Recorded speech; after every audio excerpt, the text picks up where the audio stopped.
I've got a few questions for Mr. Green, if I may, about the Festival UK, and could I ask you to answer quite clearly? Our audio is not great here this morning, so if you could speak up as much as possible. When is the official title of the festival going to be announced? On October the 21st, where we will launch the whole project and the full detail of the 10 commissions and what we call the creative conversation, which is the learning, participation and wider creative conversation we're going to have alongside the commissions. So October the 21st. Who actually decides what it'll be called? So our governance is that we are a subsidiary of the OC. One of the reasons for putting of the Commonwealth Games, one of the main drivers for that was so we could combine the back office and spend less on administration and more on creative acts, if you like. And therefore, just one example is that we benefit from all the COVID intelligence that the organisation is pulling in, amongst many other things. We have our own board within that setup, chaired by Dame Vicky Hayward, and they are the decision-making body. We obviously work with the four governments of the UK. It's important to note that the project is supported by the four governments of the UK, and we work with strategic agencies in the three other devolved administrations, Creative Wales, Events Scotland and Belfast City Council as stakeholders and supporters of the project. Our team in Birmingham are the coordination group for that to promote, manage and curate, but the decision-making body is the board of the festival. And on that point about the UK government and the devolved governments, to what extent do ministers have any involvement in things like what kinds of events will be held, what the festival will be called and so on, or not at all? Or is it completely in the hands of the board? Do they have sign-off, for example, on it? Well, I think there's always an important distinction between sign-off and good stakeholder management. The only place for sign-off is the board of the festival. However, of course, you want to make sure that the four governments you're working with and the strategic agencies are all fully supportive of what we're suggesting and a part of feeding into that. I'm really pleased to say that we've had magnificent support from the four administrations, both in terms of supporting the idea of the festival, but also trusting in the expertise that we've brought into the company to deliver it, the creatives that we've brought in, the 300 creatives that we brought in to deliver it, and the decision-making of the board. So it's an ecosystem that works very well. So have the ministers already been told what the proposed name is and given their sign-off? Or rather, if you normally use the term sign-off, nodded their approval? Yes, it's a no objections approach, isn't it? No, actually, those meetings are taking place this week and next week. Right, okay. Isn't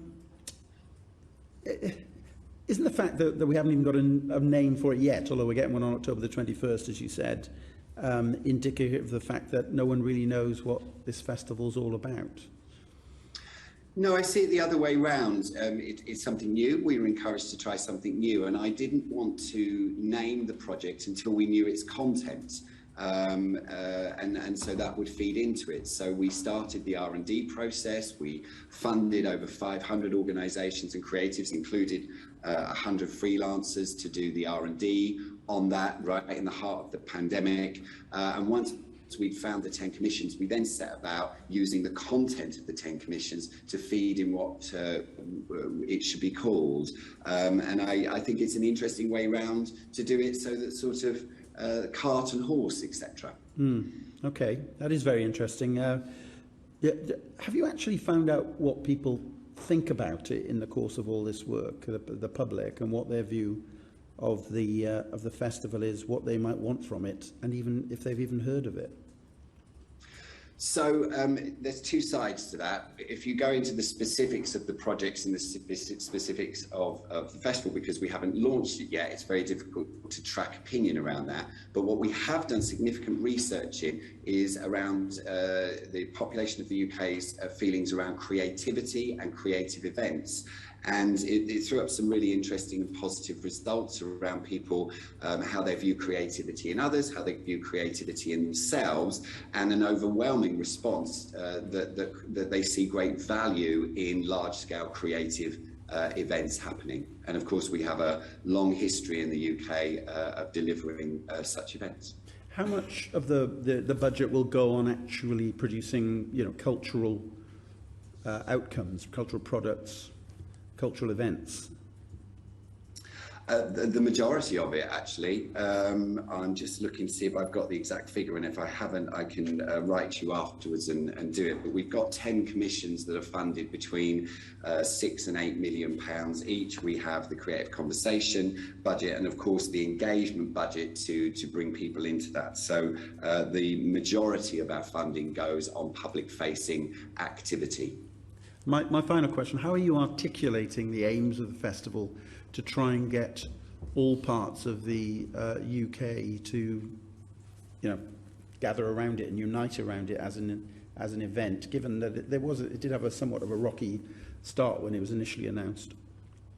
Yes, and in that way, perhaps it's not unusual to many other large-scale events. If we remember back to the announcement that we were going to bid for not only win the Olympics, that you see the journeys of UK City of Culture. We are naturally sceptical human beings, but I believe in the end, the work brings people together. And actually, we were asked to sort of do two things with the festival. One is to bring people together, and two is to celebrate creativity. So those are really the two main things that we never lost sight of since day one. I think what we've added is a desire to show and demonstrate and talk about creativity not simply as the purview of the arts, that there are many, many jobs, and this is where science, technology, engineering, arts and maths as an acronym, it's very useful to us.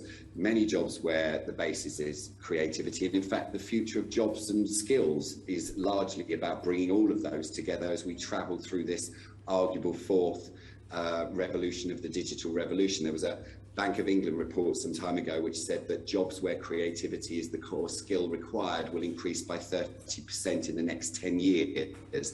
And that's part of the creative conversation that we want to use these large-scale commissions as catalysts to have a conversation about and hopefully inspire many, many young people to see creativity in whatever path they choose to pursue.